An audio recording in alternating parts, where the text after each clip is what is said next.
अल्हम्दुलिल्लाहिल्लज़ी Kaffa व सलामुन अला इबादिहिल्लज़ीना इस्तफ़ा अम्मा बाद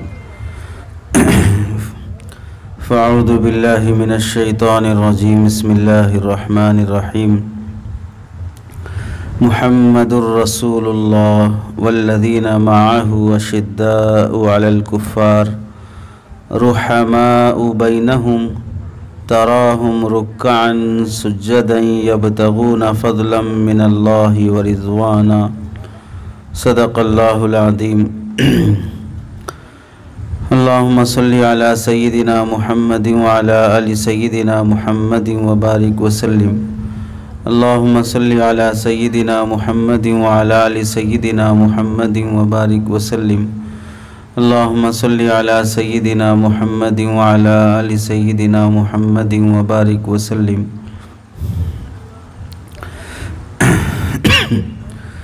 मेरे मोहतरम अज़ीज़ों, बुज़ुर्गों और दोस्तों, पर्दा नशीं ख़वातीन, मुअज़्ज़ज़ मोहतरम उलमा इकराम, अइम्मा इज़ाम, अज़ीज़ और प्यारे बच्चों, कुरान मजीद की आयत और दीगर अहादीस की रोशनी में आप हज़रात के सामने आपके इस बस्ती के अइम्मा और उलमा इकराम जो उन्वान मुंतखब किए हैं, सहाबा इकराम की अज़मत अज़मत सहाबा के उन्वान से और इन्हीं सहाबा इकराम की निस्बत से हमारे इस समाज में जो बातें काबिल इस्लाह हो सकती हैं, इन दो मौज़ूआत पर आप हज़रात के सामने 1 घंटे के आसपास कुछ बातें अर्ज़ की जाएंगी।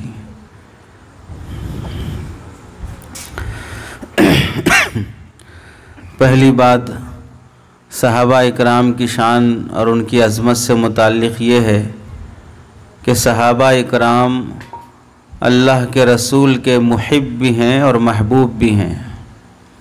सहाबा इकराम अल्लाह के रसूल सल्लल्लाहु अलैहि वसल्लम से मोहब्बत करते हैं और अल्लाह के रसूल सहाबा इकराम से मोहब्बत करते हैं।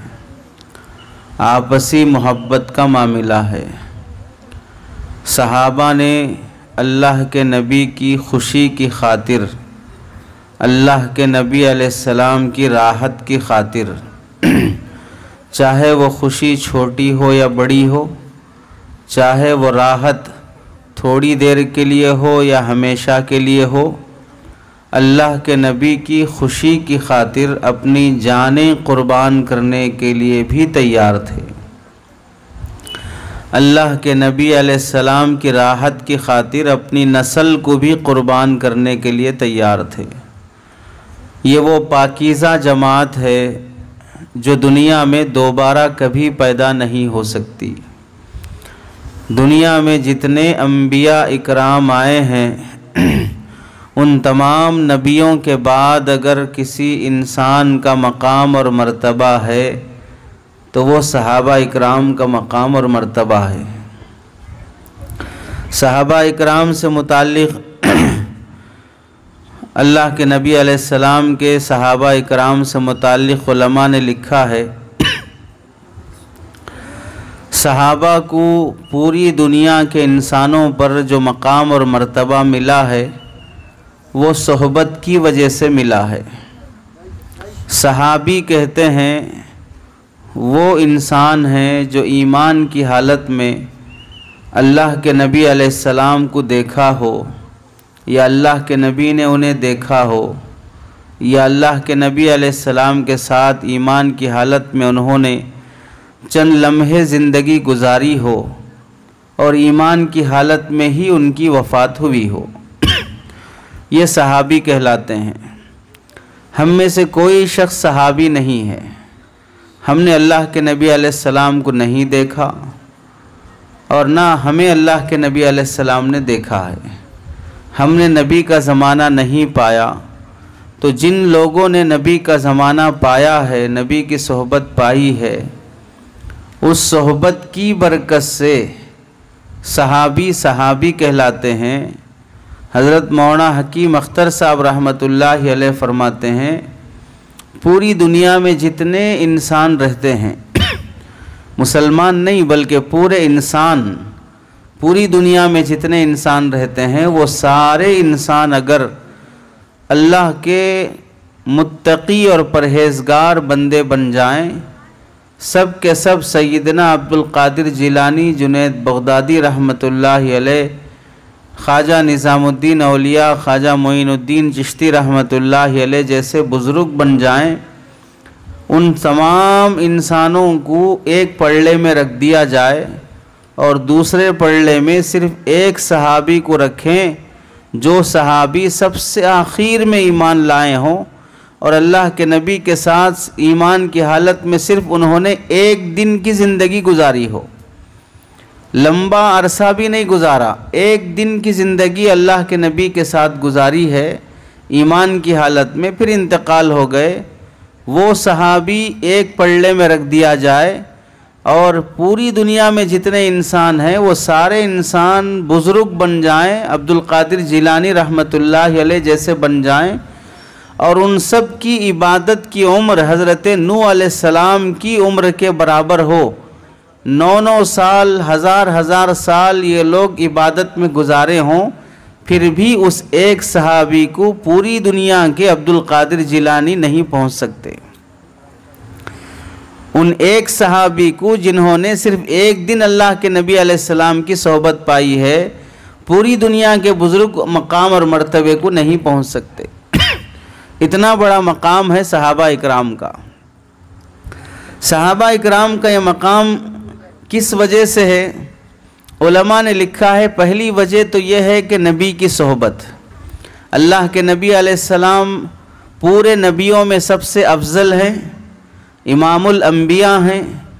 आपकी सोहबत पाना गोया के दुनिया के अफजलुल बशर की सोहबत पाना है।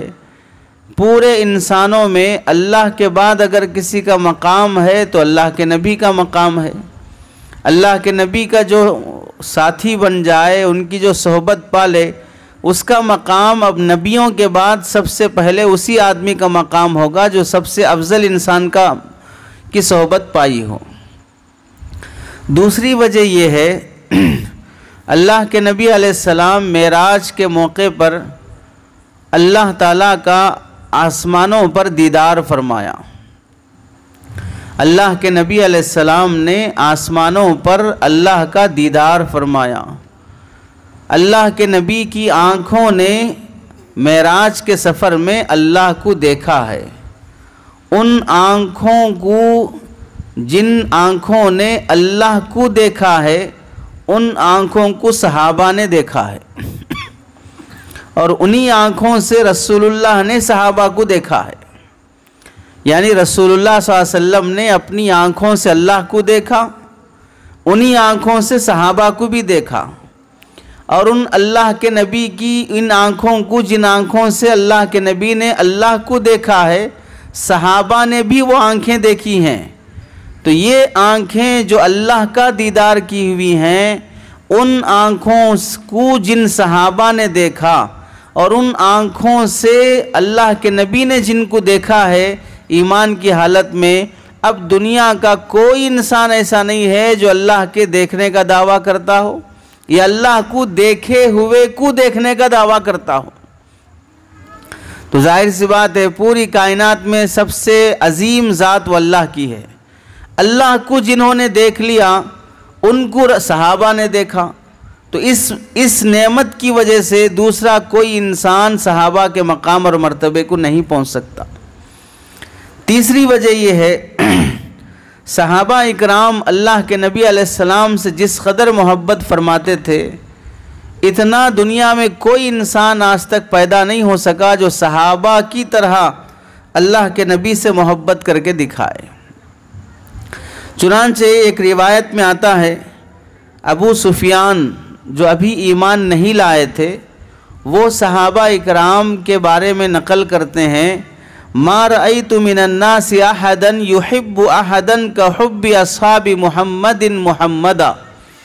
मैंने दुनिया में किसी इंसान को नहीं देखा जो इतना ज़्यादा अपने किसी रहबर को, किसी आलिम को, किसी नबी को, किसी भी इंसान को मोहब्बत करते हों जितना कि मोहम्मद के साथियों को मोहम्मद से मोहब्बत करते देखा है, दुनिया में किसी इंसान को मैंने नहीं देखा।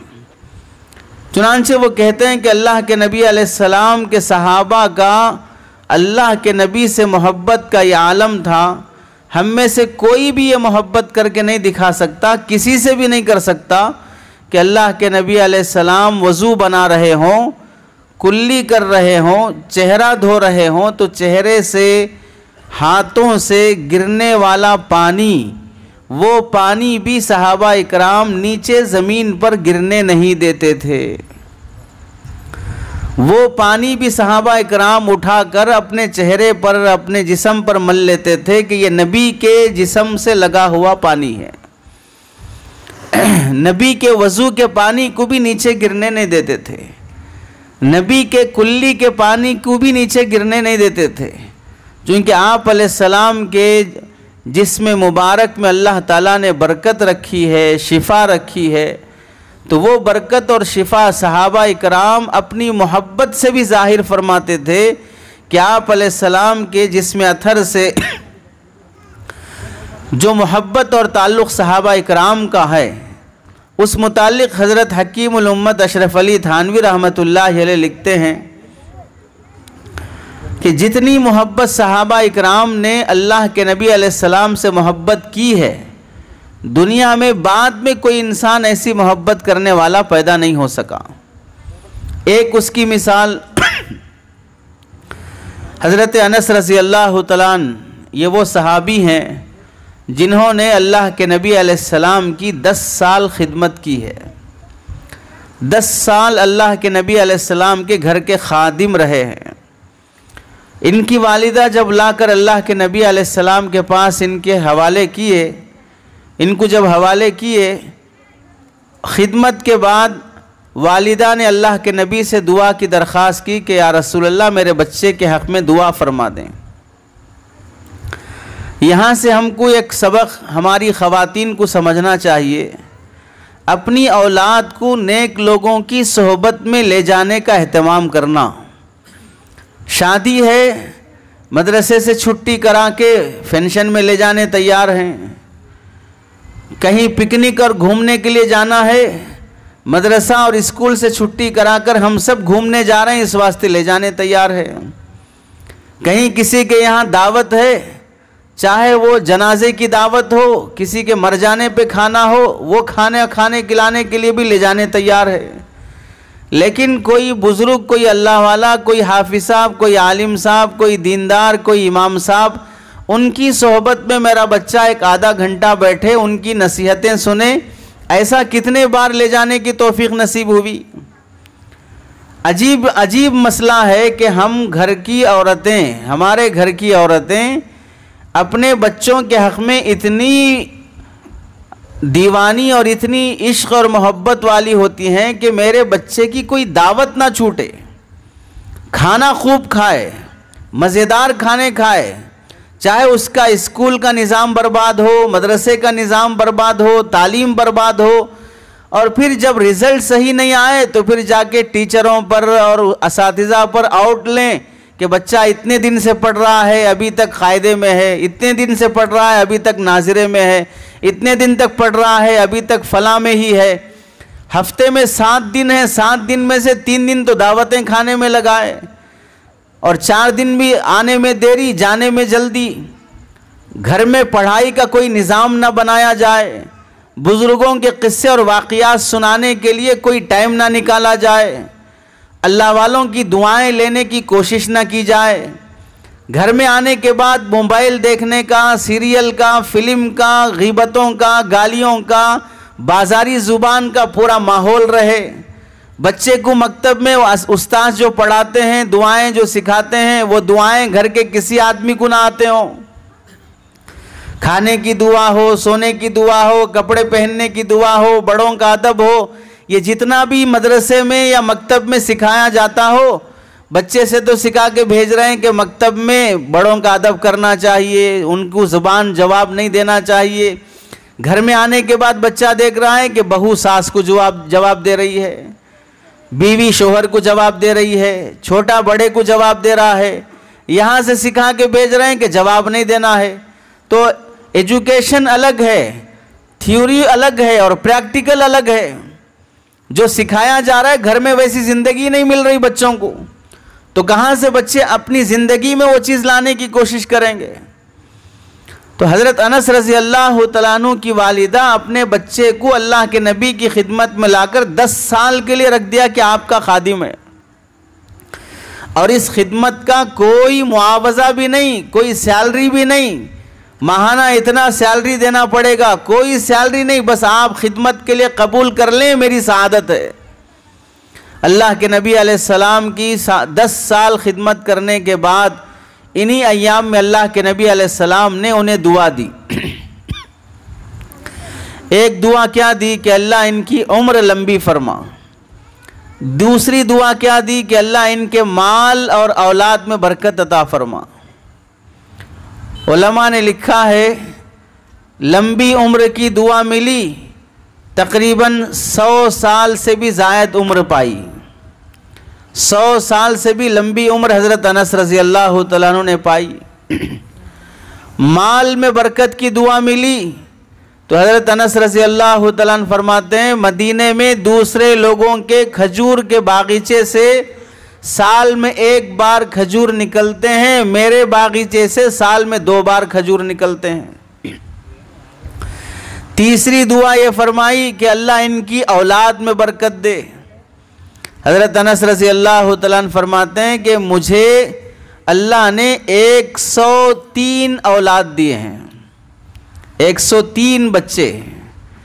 कई बच्चों को अपने हाथों से अपनी ज़िंदगी में दफन किया, अपने हाथों से अपने बच्चों को दफन किया। कई बच्चों के नाम भी याद नहीं रह पाते थे। 100 से ज़ायद बच्चे, 1400 साल पहले 100 से ज़ायद बच्चे मिले और उन्हें कोई फ़ख्र फाक़े की शिकायत नहीं है। अल्लाह माल में भी बरकत दे रहा है। और आज हम सब माहौल बना रखे हैं कि हम 2 हमारे 2, हम 2 हमारे 2, हम 2 ही बच्चे, 2 ही अच्छे, बाकी सारे के सारे सड़े हुए हैं। 2 ही बच्चे अच्छे हैं। हम में से कितने लोग नहीं है जो अपने भाइयों में से तीसरे नंबर का है, चौथे नंबर का है। दुनिया में देख लें, मुल्क में अभी आप लोगों को यूट्यूब और फेसबुक कई वीडियोस मिल जाएंगे जहां पर गैर मुस्लिम बड़े फ़ख्र के साथ गांव देहात के रहने वाले 16-16, 21-21 बच्चे जन्म दे रहे हैं।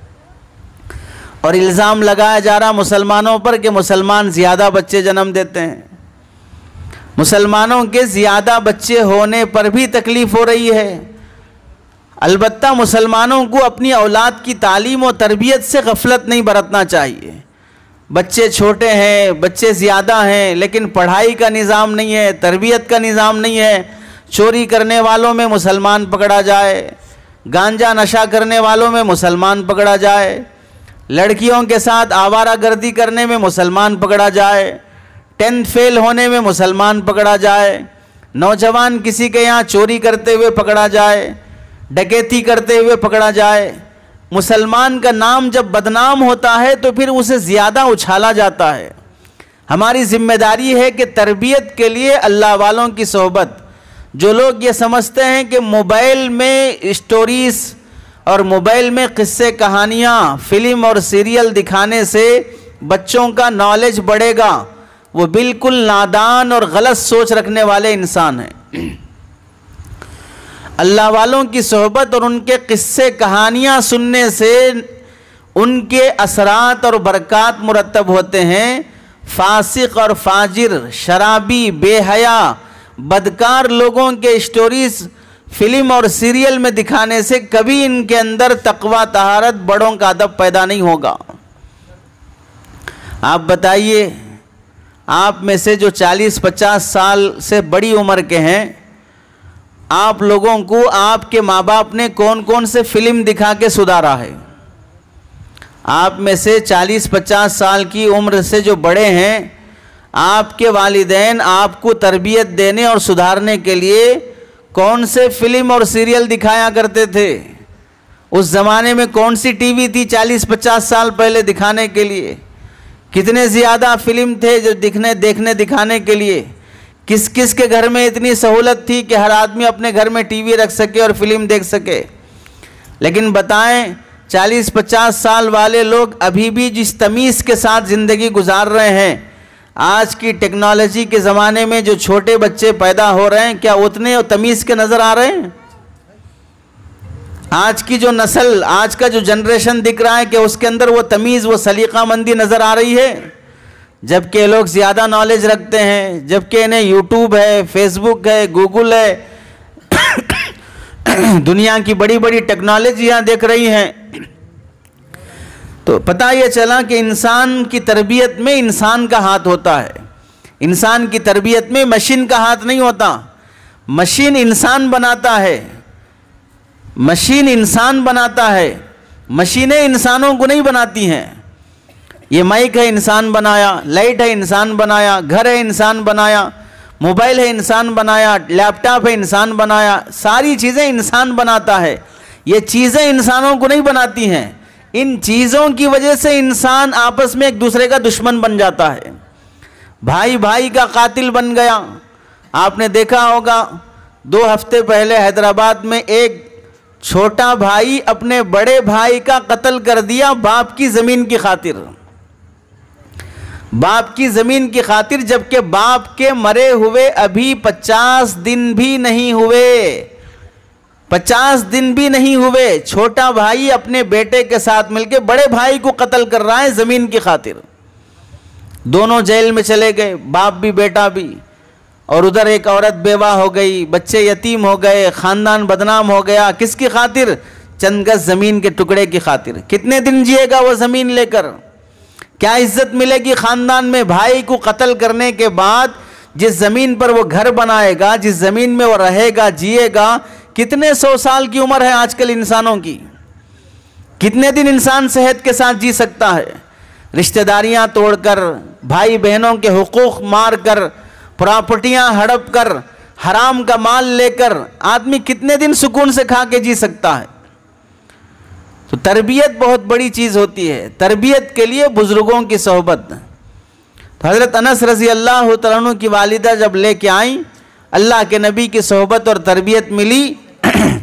हज़रत अनस रज़ी अल्लाह तआला अन्हु फरमाते हैं, मैंने अल्लाह के नबी अलैहिस्सलाम को देखा, यततब्बउ दुब्बा मिन हवाली अलक़सआती फलम अज़ल उहिब्बु दुब्बा बाद यौमइदिन।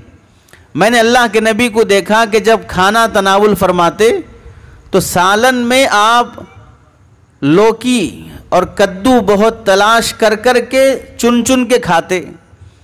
मुझे अंदाज़ा लगा कि अल्लाह के नबी को कद्दू बहुत पसंद है। उस दिन के बाद से मुझे सारी सब्जियों में सबसे पसंदीदा सब्ज़ी कद्दू है, क्योंकि मेरे नबी को वो पसंद है। हालांकि ये कद्दू पसंद करना कोई सुन्नत नहीं है, ये इंसान की तबीयत है। हर इंसान को कोई डिश पसंद होती है, कोई पसंद नहीं होती। कोई डिश पसंद होना, कोई डिश पसंद नहीं होना, ये अल्लाह के नबी अलैहिस्सलाम की सुन्नतों में शुमार नहीं होगा।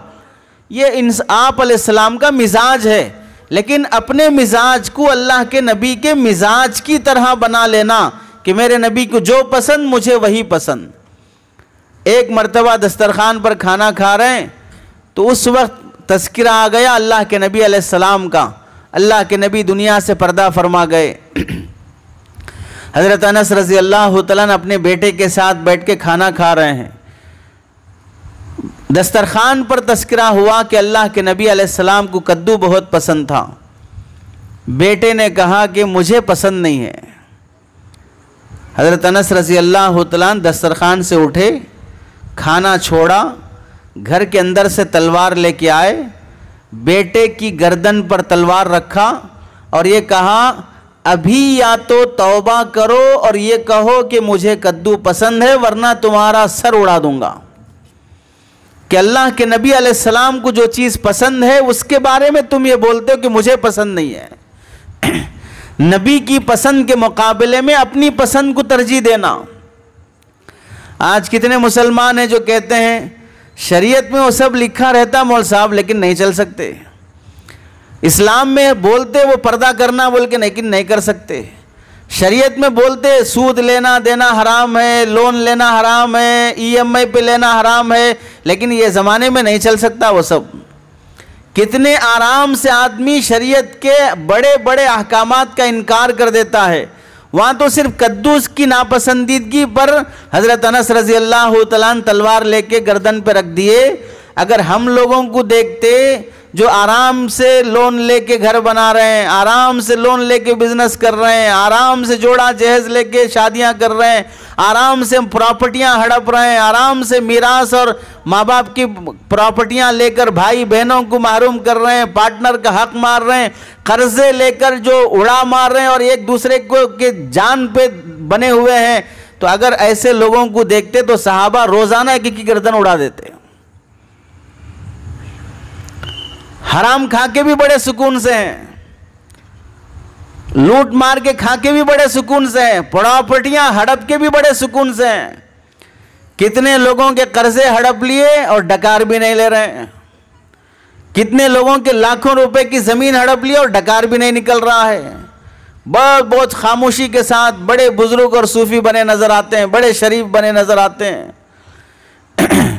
मुहद्दिसीन में से एक बुजुर्ग गुजरे हैं, हज़रत अब्दुल्ला बिन मुबारक रहमतुल्लाहि अलैह। एक मर्तबा मुल्क शाम से पानी के जहाज़ से सफ़र करके अपने यहाँ अपने घर पहुँचे। पहुँचने के बाद उन्हें ख्याल आया कि उनके जेब में जो पेन रह गया है, वो पेन यहाँ से 1 महीने का सफ़र करके जो गए, जहाज़ का सफ़र करके, वहाँ एक दुकानदार से हिसाब करने के लिए लिया था, वापस करना भूल गए थे। आने के बाद याद आया तो सामान पूरा उतार कर घर भिजा कर यहीं से दूसरा जहाज़ बुक करके वो पेन वापस करने के लिए जा रहे हैं। शागिर्दों ने पूछा, ये पेन की कीमत कितनी है? कहने लगे 2 दिरहम। 2 दिरहम का मतलब होगा आज के हिसाब से समझ लो 200 रुपये। ये जाकर पेन वापस करके आने में कितना टाइम लगेगा? जाने में 1 महीना, आने में 1 महीना, 2 महीने का टाइम लगेगा। और जाके आने का जो सफ़र खर्च है, वो सफ़र खर्च कितना लगेगा? वो 2000 दिरहम का, 2000 दिरहम का खर्चा है और 2 महीने का सफ़र है। और पेन की कीमत है 2 दिरहम, 200 रुपये की। और जो खर्चा है वो 40,000 का। 40,000 का खर्चा करके 2 महीने का सफ़र करके पेन वापस करने के लिए जा रहे हैं।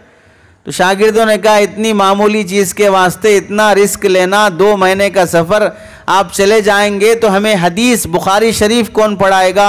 बड़ी बुखारी शरीफ तो बाद में लिखी गई, अब्दुल्ला इब्न मुबारक इमाम बुखारी के उस्ताद हैं, हदीस की किताबें कौन पढ़ाएगा? तो अब्दुल्ला इब्न मुबारक रहमतुल्लाहि अलैह ने फरमाया, अल्लाह के रास्ते में 1 लाख दिरहम, 2 लाख दिरहम, 3 लाख दिरहम, 4 लाख दिरहम, 5 लाख दिरहम, 6 लाख दिरहम चांदी के सिक्के सदका करने पर अल्लाह जो सवाब देते हैं, उससे ज्यादा अजाब किसी का 1 दिरहम नाहक खाने पर देते हैं। 6 लाख दिरहम चांदी के सिक्के किसी को सदका खैरात देने पर जो सवाब मिलता है, उससे बड़ा अजाब किसी का 1 दिरहम नाहक खाने पर मिलता है। अब ये 2 दिरहम का पेन है, मैं वापस नहीं करके आऊंगा, तो अगर मैं ज़िंदगी भर 6 लाख दिरहम भी सदका कर लूँ, खैरात कर लूँ, लेकिन जिसका हक़ है उसका हक़ वापस नहीं करूँगा, तो मुझे मेरा सवाब और नेकियां अल्लाह के अजाब से नहीं बचा सकती हैं। आज कितना आसान है किसी का माल खा लेना, कितना आसान है किसी की ज़मीन हड़प लेना, कितना आसान है किसी का खेत में 1 गज 1 हाथ आगे बढ़ जाना, कितना आसान है किसी का कर्जा लेकर सालों टलाते रहना। उलमा ने लिखा है, हदीस में अल्लाह के नबी अलैहिस्सलाम फरमाते हैं, कर्जा लेने के बाद वापस किए बगैर अगर आदमी इंतकाल हो जाता है, वापस करने की नीयत भी नहीं होती है, अगर वो अल्लाह के रास्ते में निकल कर जिहाद में जाकर शहीद हो जाए, कत्ल हो जाए, शहादत का मकाम और मर्तबा तो यह है कि जो आदमी शहीद हो जाता है उसके खून का ख़तरा ज़मीन पर गिरने से पहले अल्लाह उसके सारे गुनाह माफ़ कर देते हैं। शहीद को कल क़ियामत के दिन अल्लाह ताला जन्नत में जाने से पहले रुका कर उसके ख़ानदान के 70 लोगों की शफाअत करने का हक़ देते हैं। शहीद को अल्लाह ताला नबियों के बाद, सिद्दीकीन के बाद जो मकाम रखते हैं वो शहीदों का मकाम रखते हैं। जन्नत में अल्लाह ताला उसका ऊंचा मकाम होता है। कब्र से भी उठता है तो उसके खून से खुशबू आती है। अल्लाह उससे मोहब्बत करते हैं, चाहते हैं।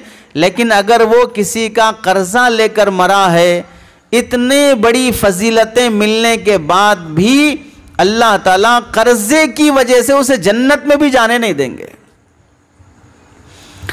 कर्जा से अपने जिम्मे लेकर मरने वाले को जन्नत में भी जाने नहीं देंगे। इतना बड़ा गुनाह है कर्जा लेके मरना।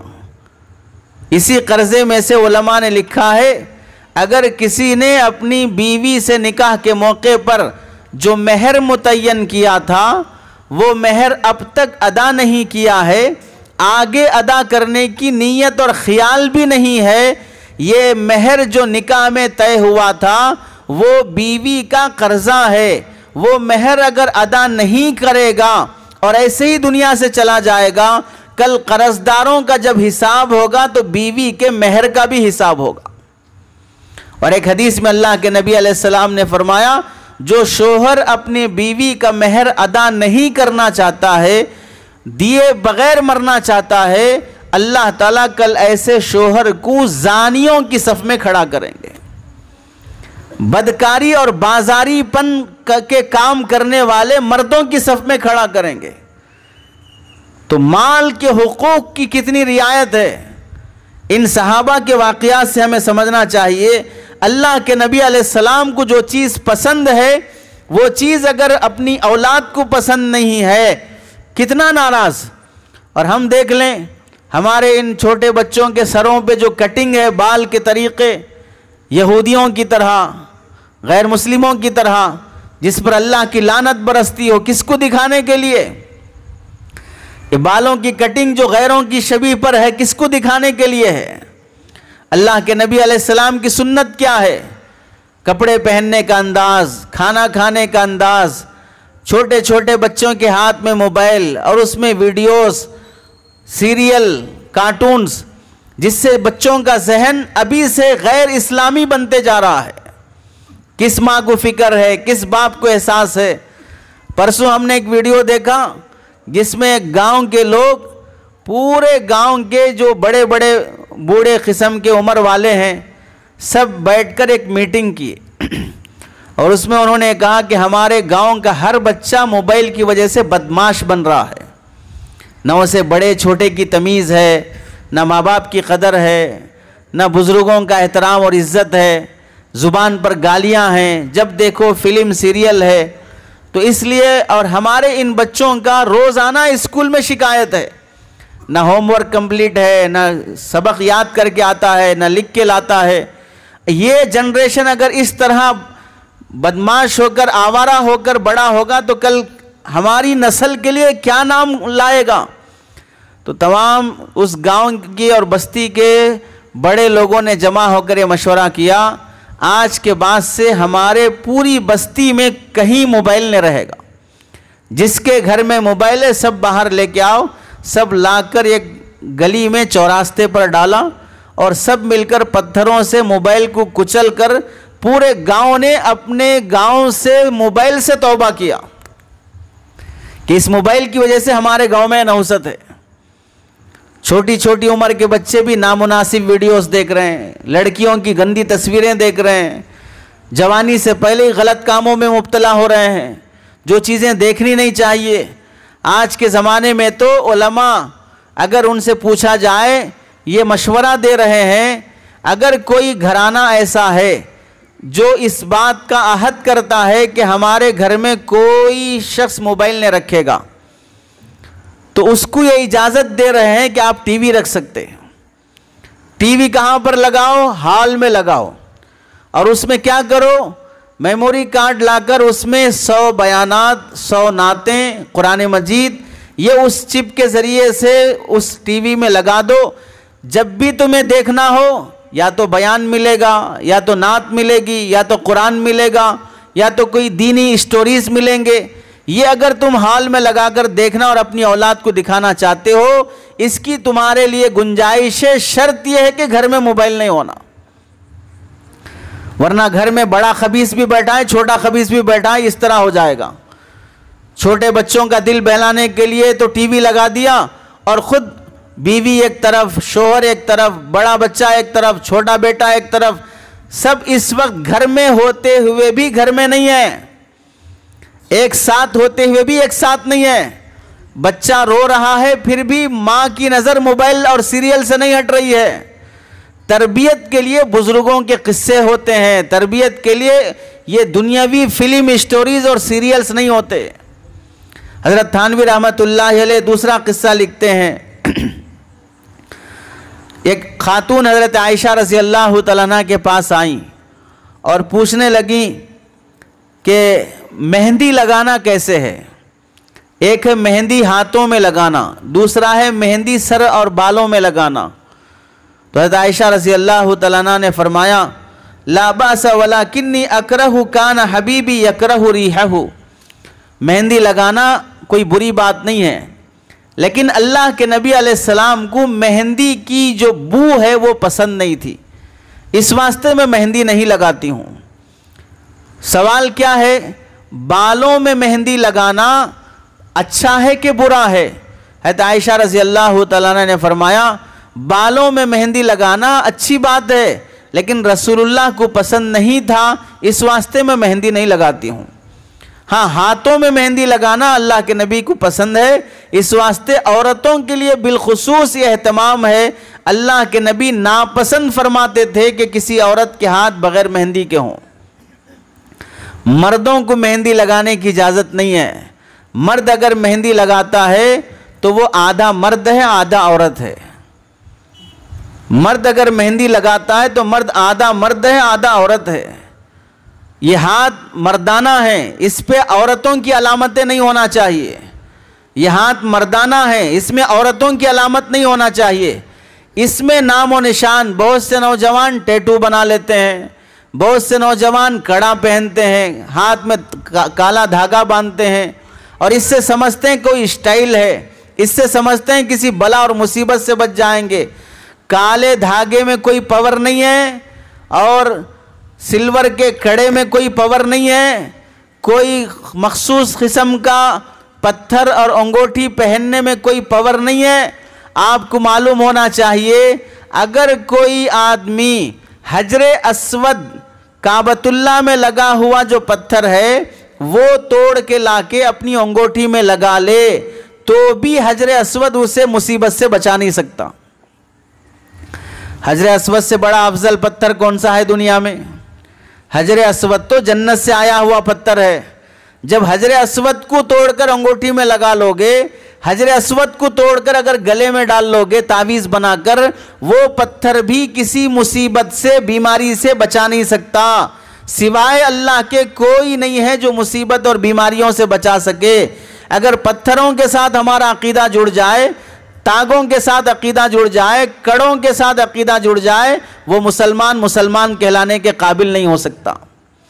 हज़रत आयशा रज़ी अल्लाह तआला अन्हा फरमाती हैं, बालों में मेहंदी लगाना अल्लाह के नबी को उसकी बू पसंद नहीं थी, इस वास्ते मैं नहीं लगाती हूँ। बाकी हाथों में लगाना अल्लाह के नबी को पसंद है, इस वास्ते हाथों में लगाती हूँ। आज भी औरतों के लिए ये हुक्म है, चाहे औरत की उम्र 40 साल की हो, 50 साल की हो, औरतें घर में मेहंदी लगाने का एहतमाम करना चाहिए। औरतों को चाहिए कि अपने शोहरों की खातिर बनने संवरने का एहतमाम करें। हमारे मुसलमान घरों की औरतों की मुसीबत ये है, वो फंक्शन के लिए संवरती हैं, किसी दावत के लिए संवरती हैं, कहीं बाहर जाना हो तो संवरती हैं, शोहर की खातिर बन संवर के रहने के लिए तैयार नहीं होती। बन संवरना कब होगा औरतों का? शादी के शुरू में एक 4 महीने तक 6 महीने तक बहुत मेकअप करके, फूल लगा के, स्प्रे लगा के बहुत बने सवरे रहते हैं। जैसे ही एक बच्चा हो गया उसके बाद से पूरी जिंदगी नाइटी पे गुजरती है, उसके बाद से पूरी जिंदगी बदबूदार कपड़ों में गुजरती है। शोहर को बोलना पड़ेगा कि अच्छे कपड़े पहनो, चोटी डालो, तेल लगाओ, साफ सुथरे रहो। साफ सुथरा रहना आधा इस्लाम है। घर की औरत अगर बर्तन बिखरे हुए हैं, कपड़े मैले पड़े हुए हैं, घर में कचरा बिखरा हुआ है, सामान इधर उधर पड़ा हुआ है, कुछ एहसास नहीं है। अब तो कई घरानों में, मुसलमानों में खुला तलाक की नौबत घर में कचरा पड़े होने की वजह से हो रही है। आपने नहीं देखा हैदराबाद के उस बेवकूफ़ इंसान को जिसने अपनी बीवी को 2 महीने से मैका भिजा के रखा है, और भिजाने की वजह क्या है? बीवी ने घर में चाय मेरी इजाज़त के बगैर कैसे बनाई। क्या है इशू? मेरी इजाज़त के बगैर चाय कैसे बनाए, इस वास्ते तुम मेरी बीवी बनने के काबिल नहीं, तुम अम्मा के घर जाओ। अब ये शख्स जूते मारे जाने के काबिल है कि नहीं है? चाय बनाने नहीं बनाने पर बीवी को घर से बाहर किया जाएगा, मैके छोड़ के आएंगे। घर की औरत को इतना भी हक नहीं होता कि वो ज़रूरत के मौके पे चाय बना के पी सके। घर के काम करने वाली औरत को अपनी मर्जी का खाना बना के खाने का हक नहीं होता। जो घर का काम कर रही है, शोहर के कपड़े धो रही है, बच्चों की तरबियत में हिस्सा ले रही है, वो अगर अपने पसंद की डिश बना के खाना चाहे तो उसे इख्तियार नहीं है। बीवी है कि नौकरानी है? छोटी छोटी बातों पे झगड़े हो रहे हैं। खुला तलाक तो मजाक हो गया है। कल रात ये खातून फ़ोन करके कहने लगी मेरी उम्र 52 साल की है, 16 साल हुए हमारे शादी हुए, लेकिन अभी तक हमें समझ में नहीं आ रहा कि हम मियाँ बीवी बन के रह सकते हैं, इस वास्ते हम खुला लेना चाह रहे हैं। 52 साल की उम्र में, लड़की की उम्र 52 साल की, औरत की उम्र, तो लड़के की जाहिर सी बात है वो 60 साल का होगा। 60 साल का लड़का होता है, 60 साल का लड़का होता है, तो क्या 200 साल की उम्र है? जवान 30 साल में हो रहा है, लड़का 60 साल में बन रहा है, बूढ़ा 100 साल में बन रहा है। तो 60 साल की उम्र में लोग खुला तलाक ले रहे हैं, तो कितनी शर्म की बात है। और आपको समझ में आना चाहिए, खुला तलाक इतना आम होते जा रहा है हमारे समाज में। अफसोस से कहना पड़ता है, सऊदिया अरबिया मुस्लिम कंट्री है, जहाँ पर मक्का मुकर्रमा है, काबतुल्ला है, सहाबा का शहर है। 2025 की जो रिपोर्ट आई है वहाँ के अरबिया चैनल पर, अरबी चैनल पर 2025 में 55,800 खुला तलाक के वाक़यात सिर्फ एक साल में। 55,800 खुला तलाक के वाक़यात सिर्फ एक साल की रिपोर्ट है। और उसमें आपको ताज्जुब होगा, 2022 में कुवैत में खुला तलाक की जो रिपोर्ट आई, उसमें एक वाक़या पूरे अरबी जराइद और अरबी अखबारात में बड़ा मशहूर हुआ। जज भी हैरान हो गया, वकील भी हैरान हो गया कि इस वजह से खुला ले रही है खातून। क्या वजह है? बीवी ने कोर्ट में केस किया कि मुझे अपने शोहर से खुला चाहिए। तो जज ने पूछा किस वजह से? क्या तुम्हें रहने के लिए शोहर घर नहीं दे रहा है? नहीं दे रहा है, बिल्कुल दे रहा है। क्या तुम्हें रोज़ाना खाने पीने के लिए राशन नहीं दे रहा है? नहीं, राशन भी दे रहा है। तुम्हारी ज़रूरतों के लिए, इलाज के लिए पैसे नहीं दे रहा है? पैसे भी दे रहा है। कौन सा तुम्हारा काम शोहर नहीं कर रहा है? तो बीवी कहने लगी मेरा हर काम कर रहा है शोहर, लेकिन मेरा शोहर ये कह रहा है कि फेसबुक पर अपना पेज ओपन नहीं करना, और मैं फेसबुक में अपना पेज ओपन करूंगी। तो या तो मुझे तलाक होना या फेसबुक पे मेरा पेज होना। अब शोहर ये कह रहा है कि अगर फेसबुक पे अपना पेज ओपन करोगी तो मुझे जिंदगी में नहीं रहना। तो बीवी ये कह रही कि ठीक है मैं शोहर छोड़ने तैयार हूं, लेकिन फेसबुक छोड़ने तैयार नहीं। आप अंदाजा करो कि मुसलमान औरतें, मुस्लिम कंट्री की औरतें कितनी बेशर्म बनती जा रही हैं। इससे हमारे इलाकों का अंदाजा कर लीजिए। एक घर की हालत ये पहुंची है कि ईद के दिन लड़की का बाप, लड़की, ससुराल, दामाद एक दूसरे को ईद मुबारक बोल लेते हैं, रिश्तेदारी है। एक हफ्ते तक ना बेटी ने बाप को फ़ोन करके ईद मुबारक बोला, ना बाप ने दामाद को फ़ोन करके ईद मुबारक बोला, ना दामाद ने खुसर को फ़ोन करके ईद मुबारक बोला। ये एक दूसरे को ईद मुबारक नहीं बोल लिए, इसलिए दोनों में अखलाक नहीं है, तमीज़ नहीं है, ये ख़ानदान हमारे से नहीं जुड़ सकता। इस वास्ते हम चाह रहे हैं कि खुला ले लेना अपनी बेटी का। ये हैदराबाद का किस्सा है। ईद मुबारक नहीं बोल लेने पर आप बताइए ऐसे लोगों को ईद मनाने का हक हासिल है जो इस छोटी छोटी बातों पर खुला तलाक तक पहुंच जाते हों। और तो और ताज्जुब की बात, एक साहब कहने लगे इतने सालों से मेरा फलां रिश्तेदार से बातचीत सब कुछ बंद है। किस वजह से बंद है साहब? अपनी बेटी का निकाह के मौके पर जो कार्ड है, वो निकाह का कार्ड क्या बोलते हैं उस रुखा, जो निकाह का जो रुखा है, वो रुखा देने के लिए मेरी दुकान पे आए।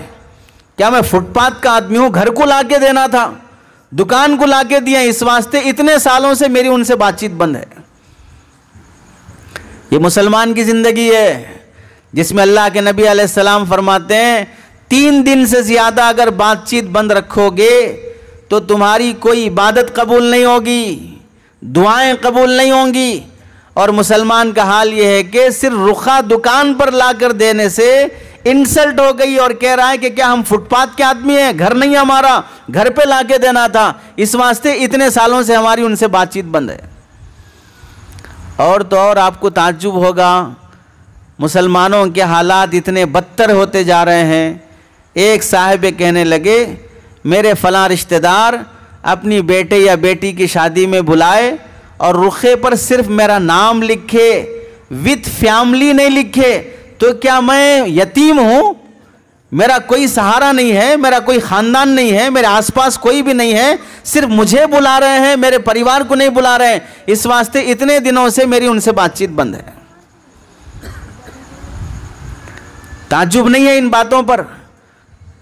कहाँ मुसलमान सहाबा इकराम जंग के मौके पर प्यास की हालत में तड़पते हुए शहीद हो रहे हैं और एक सहाबी पानी लेकर उन्हें पिलाने जा रहे हैं, बाजू से दूसरा आदमी प्यास से तड़पता हो, तो ये जो असल में पीने वाले थे और पिलाना जिसको था, वो कहते नहीं मुझे नहीं, पहले उन सहाबी को पिलाओ। जो जब वहां पहुंचते हैं तो तीसरा आदमी जब पुकारता है तो दूसरे सहाबी कहते नहीं तीसरे को पहले पिलाओ। जंग के मैदान में, सकरात की आलम में जान निकल रही है, प्यास से तड़प रहे हैं और ये जिंदगी का आखिरी घूंट है, इसके बाद अब दुनिया से चले जाना है। ऐसी हालत में भी वो अपने दूसरे भाई का ख्याल कर रहे हैं, नहीं पहले उसको पिलाओ। वहां पहुंचने तक वो शहीद हो गए, फिर वापस आने तक दूसरा भी शहीद हो गया, वापस आने तक पहला भी शहीद हो गया। तीनों बगैर पानी पिए के दुनिया से चले गए, लेकिन अपने भाई से पहले सकरात की हालत में भी एक घूंट पीना गवारा नहीं किया। ये मुसलमान हैं, ये सहाबा इकराम हैं। और दूसरा हमारा हाल ये है कि दावतों की डिशों पर सिर्फ मुझे बुलाया, मेरी फैमिली को नहीं बुलाया, रुखा और काट दुकान पर दिया, घर पे आके नहीं दिया।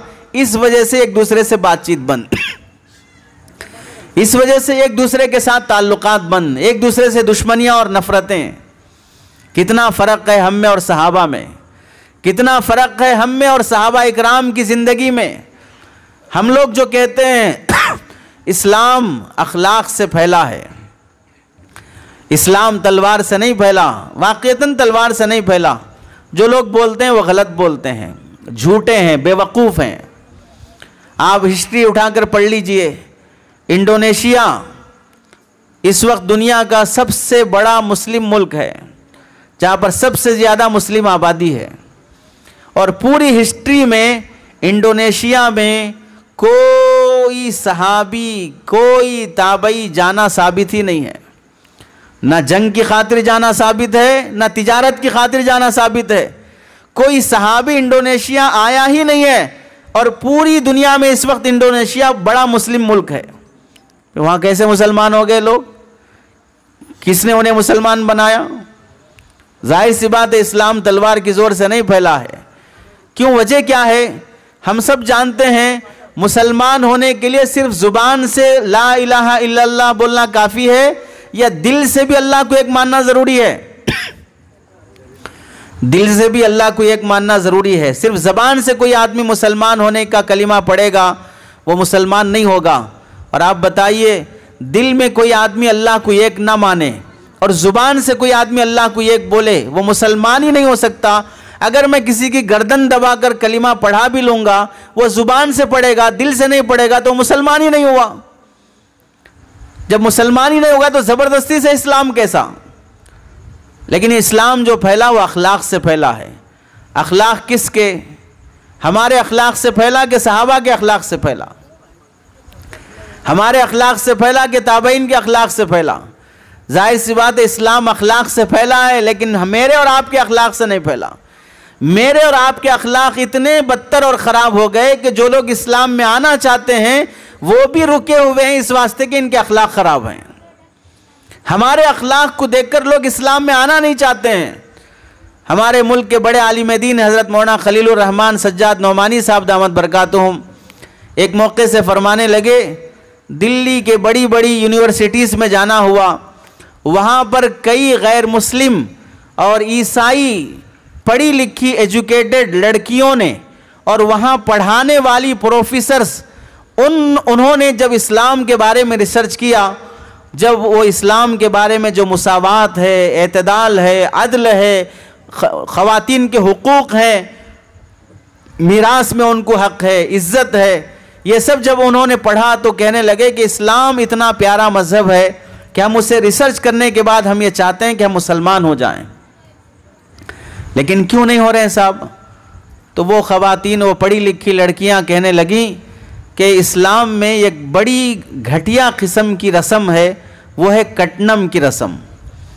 जब कोई लड़की शादी हो के आना चाहती है तो इधर से लड़के वाले उस लड़की के ख़ानदान से इतने लाख इतने हज़ार जोड़ा जहेज़ जो मांगते हैं। हम जाहिर सी बात है इस्लाम को पढ़कर हम मुसलमान होने के लिए अपना मज़हब छोड़ के आएंगे तो हमारे मज़हब वाले तो हमें नहीं अपनाएंगे, रखने नहीं देंगे, प्रॉपर्टी में हिस्सा नहीं देंगे, घर से निकाल देंगे। हम इधर तो बेघर बेखानदान हो गए, अब उधर आना चाहेंगे तो आपके जो मुसलमान हैं वो कटनम के बगैर हमें अपनाने के लिए तैयार नहीं होंगे। तो इस वास्ते ये घटिया रस्म ऐसी है जिससे हम इस्लाम से रुके हुए हैं।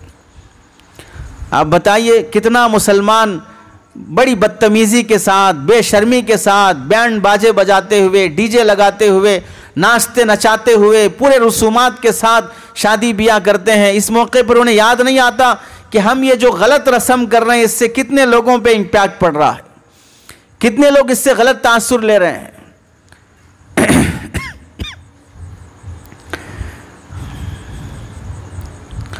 तीसरा वाक़या, हज़रत उमर रज़ी अल्लाह तआला अन्हु ने हज़रत माक़िल इब्न यसार रज़ी अल्लाह तआला अन्हु को बसरा का अमीर बनाकर भेजा।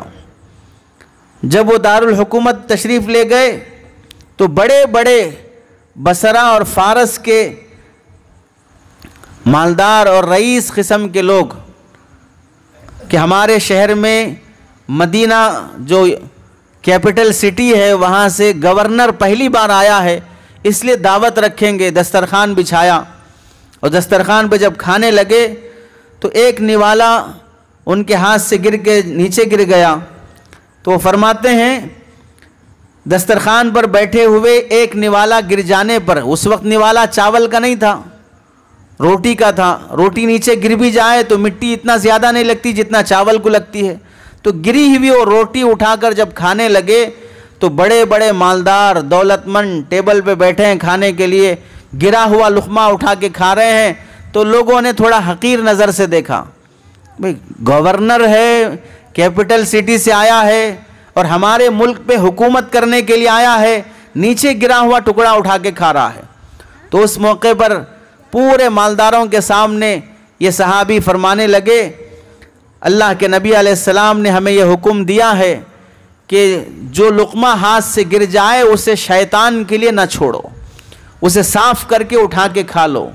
ये रोज़ी भी अल्लाह की दी हुई नेमत है, इसी वास्ते दस्तरखान बिछाकर नीचे बैठ के खाने का शरीयत में हुक्म इस वास्ते, रोज़ी आसमानों से ज़मीन पर जीने वालों के लिए आती है, तो ज़मीन पर जीने वालों की शराफत यह है कि ज़मीन पर बैठ के खाएं, आसमानों पे बैठ के ना खाएं।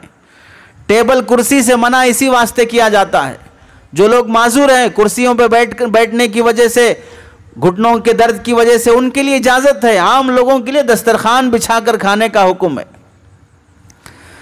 बड़े लोगों के दस्तरखान पर बैठने के बाद आम तौर से आदमी सुन्नत के मुताबिक खाना, शरीयत के हिसाब से चलना। आज की दावतें देख लीजिए, निकाह की दावत हो, वलीमे की दावत हो, इन दावतों के मौके पर अगर हम और आप जायज़ा ले लें, जितनी दावतें खाई हैं उनमें से किसी एक दावत में भी दुआ पढ़े हों, उनमें से किसी एक दावत में भी दावत से पहले दावत के बाद की दुआ पढ़े हों। खाने में इतना मगन रहते हैं, ना पहले की दुआ, ना बीच की दुआ, ना बाद की दुआ, कोई दुआ याद नहीं आती। बल्कि इतना खाते हैं कि बाज़ मर्तबा खाने के बाद उसके खाने को देखकर इन्ना लिल्लाहि व इन्ना इलैहि राजिऊन पढ़ना पड़ता है कि ये खाना खा रहा है कि खाना इसको खा रहा है, कि ये खाना खा रहा है कि खाना इसको खा रहा है। 40 साल की उम्र से पहले हमें शुगर आ रहा है, 40 साल की उम्र से पहले ब्लड प्रेशर हो रहा है, 40 साल की उम्र से पहले आदमी को कैंसर आ रहा है, 40 साल की उम्र से पहले आदमी शुगर पेशेंट बन रहा है। किस वजह से? खाना कम खाने की वजह से कि खाना ज़्यादा खाने की वजह से। हमें ये मालूम हुआ कि अल्लाह के नबी अलैहिस्सलाम के सहाबा हर अमल में, सहाबा इकराम हर अमल में अल्लाह के नबी अलैहिस्सलाम से मोहब्बत, हर अमल में अल्लाह के नबी अलैहिस्सलाम की इत्तिबा, हर अमल में अल्लाह के नबी अलैहिस्सलाम को फॉलो करने का एहतमाम फरमाते थे।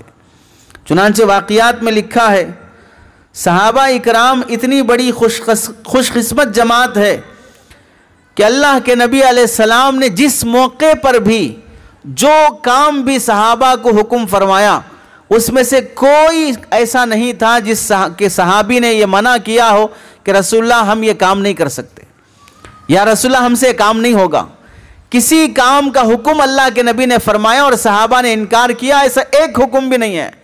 और कोई काम ऐसा हो कि अल्लाह के नबी ने करने का हुक्म दिया हो और फिर सहाबा ने कहा कि या रसूलुल्लाह हम ये नहीं कर सकते हैं। जिससे मना किया उससे रुके ना हो और जिसका हुक्म दिया उसे करे ना हो, ऐसा कोई एक हुक्म भी अल्लाह के नबी की ज़िंदगी में नहीं मिलता है। और हमारी ज़िंदगी देख लीजिए, कितने हुक्म हैं जिस पर हम चलते हैं और कितना दीन है जिसे हम छोड़े हुए हैं। हमारी घर की ख़वातीन को पर्दा कितना मुश्किल है, घर की औरतों को पर्दा कितना मुश्किल है। देवर जेठ, इनसे अल्लाह के नबी ने बिलखुसूस पर्दा करने का हुक्म फरमाया। अलहम वल मौत, एक रिवायत में आपने फरमाया कि देवर तो मौत की तरह है। मौत से जिस तरह आदमी बचता है, दूर भागता है, ऐसे देवर से भी पर्दे का एहतमाम होना चाहिए। भावज से पर्दे का हुक्म है। हमारे समाज में तो भावज को माँ का मकाम दे रखा है, भावज को आधी बीवी का मकाम दे रखा है, भावज के साथ हंसी मजाक चल रहा है। कितने घरों में दीनी और शरई पर्दा नहीं होने की वजह से नामुनासिब वाक़ियात पेश आते हैं। आपको मालूम होना चाहिए, बुखारी शरीफ की रिवायत है, अल्लाह के नबी अलैहिस्सलाम के पास से खातून आती हैं, उन्हें उस ज़माने में मिर्गी का दौरा पड़ता था, फिट्स आते थे। जब फिट्स आते हैं, आदमी जहाँ है वहीं खड़े खड़े गिर जाता है, कपड़े इधर उधर बिखर जाते हैं, बेपर्दगी हो जाती है, मुंह से झाग निकलना शुरू होता है। वो खातून अल्लाह के नबी के पास आकर कहने लगी, या रसूल अल्लाह, दुआ फरमा दें कि अल्लाह मुझे सेहत और शिफा दे दे। अल्लाह के नबी अलैहिस्सलाम ने फरमाया, दुआ करूँगा सेहत मिल जाएगी, सब्र कर लोगी तो जन्नत मिल जाएगी। दुआ करूँगा सेहत मिल जाएगी, सब्र कर लोगी तो जन्नत मिल जाएगी, अब क्या चाहिए? तो खातून कहने लगी, या रसूलल्लाह, सब्र कर लूँगी, इस बीमारी पर सब्र कर लूँगी, आप दुआ फरमा दें कि जब ये बीमारी आए, चूँकि जन्नत मिलने वाली है तो बीमारी गवारा है, लेकिन दूसरी दरख्वास्त ये है कि बीमारी जब आती है तो मेरी चादर, मेरा पल्लो, दुपट्टा इधर उधर बिखर जाता है, तो आप ये दुआ फरमा दें कि बीमारी आए लेकिन मैं बेपर्दा ना हूँ। मेरा पल्लो ना हटे, मेरी हया ख़त्म ना हो, ये दुआ फरमा दें। आप अलैहिस्सलाम ने दुआ दिया। जब वो खातून जाने लगी तो अल्लाह के नबी ने फरमाया, अगर कोई जन्नती औरत देखना चाहते हो तो इसको देख लो, अल्लाह ने इसके लिए जन्नत वाजिब कर दिया है। बीमारी गवारा है, बेपर्दगी गवारा नहीं है। बीमारी गवारा है, बेपर्दगी गवारा नहीं है।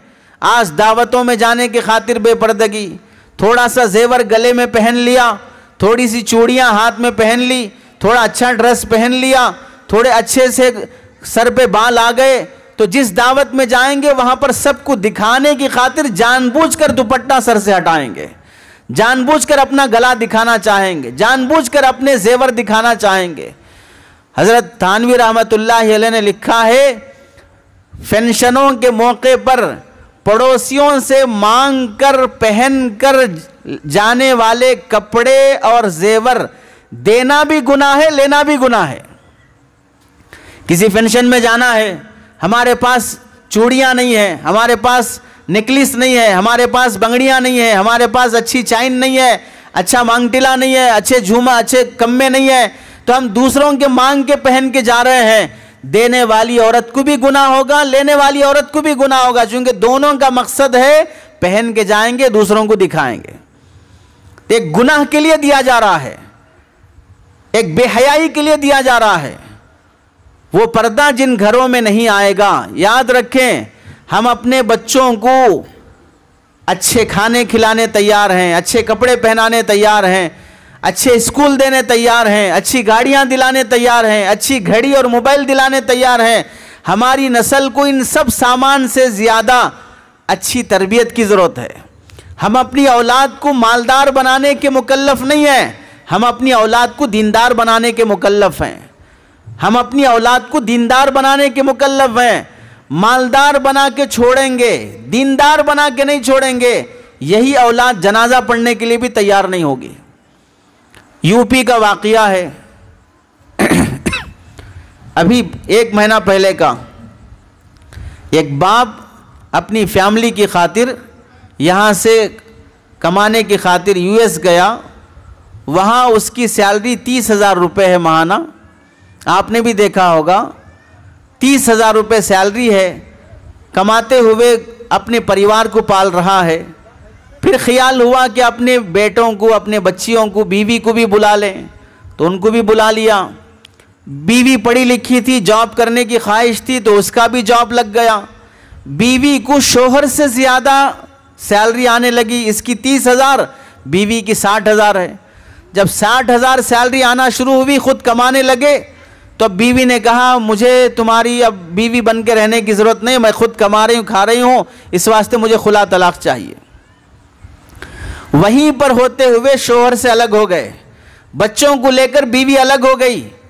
अब वो बाप जो पूरी जवानी से पाल कर बच्चों को, बीवी को बड़ा किया है, वो कहता है कि एक दिन मैं अपनी बेटी से मिलने के लिए अपनी बीवी के घर पे गया, दरवाजे पे दस्तक दिया, बेटी ने दरवाज़ा खोला, मैं सामने खड़ा हूँ, मुझे देखते ही बेटी दरवाज़ा बंद कर देती है। मुझे देखते ही बेटी दरवाज़ा बंद कर देती है। वो तन्हा बेचारा वापस आया, परिवार और फैमिली वहीं पर है, अकेला आया। यहाँ आने के बाद चंद दिन जिंदा रहा, फिर उसके बाद इंतकाल हो गया। जब उसका जनाजा कब्रिस्तान में लाया गया, अल्लाह गवाह है, पढ़ाने वाले वो आलिम साहब, इमाम साहब कहते हैं, उसके ख़ानदान का, यानी बीवी, बच्चे, बेटा बेटी, ये जो असल जो खूनी रिश्ते हैं, उनमें से एक भी उसके जनाजे में शरीक नहीं है। अब आप बताएं, जिन बच्चों को मालदार बनाने के लिए इतनी कुर्बानियां दिए हैं, दीनदार नहीं बनाए, जनाजे तक के लिए भी तैयार नहीं है, ज़िंदगी में कदर करने के लिए तैयार नहीं है। आपको ताज्जुब होगा, एक साहब नौजवान मेरे पास आके रोने लगे किस बात पे, कि मेरी घरवाली को गवर्नमेंट जॉब मिल गई, 6 साल हुआ हमारी शादी होकर, 2 बच्चे हैं, गवर्नमेंट जॉब लग गई। गवर्नमेंट जॉब लगने के बाद मैं माहाना 1.5 से 2 लाख रुपए कमाता हूँ, कोई कमी घर की नहीं है, ज़ाती मकान है, मज़े से रहते हैं। बीवी को गवर्नमेंट जॉब लगी और 60,000 रुपये सैलरी है, उसमें आधी सैलरी तो बाप खा लेता है, बाकी सैलरी इधर उधर चले जाती है। उसके बावजूद भी गवर्नमेंट जॉब पर इतना गुरूर है कि गवर्नमेंट जॉब लगने के दूसरे तीसरे दिन अम्मा के घर जाके बैठी है, फ़ोन रिसीव नहीं हो रहा है। जब मैं खुसर को फ़ोन करता हूं तो कहता है अब हमारा तुम्हारा कोई रिश्ता नहीं है, बेटी को गवर्नमेंट जॉब लग गई है, हम ये चाहते हैं कि तुम खुला दे दो। आप बताएं, ये मुसलमानों का समाज है? ऐसे जीते हैं ख़ानदान? खुला तलाक हो जाएगी, अपनी मर्जी से जी लेंगे। ये जो छोटे बच्चे हैं, इन्हें बाप कैसे मिलेगा?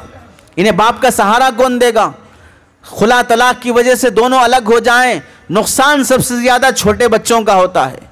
बच्चों को माँ की भी ज़रूरत है, बाप की भी ज़रूरत है। इसलिए गुस्से में आना, जल्दी खुला तलाक के अल्फाज ज़बान से निकाल देना, रिश्ते तोड़ लेना, तरबियत पे तवज्जो नहीं देना, उलमा की सोहबत में ना बिठाना, ये इतने ख़तरनाक हालात हैं कि हमारी नस्ल को हमारी आंखों के सामने काफिर बना देंगे, हमारी नस्ल को हमारे आंखों के सामने अल्लाह और उसका रसूल का बागी बना देंगे।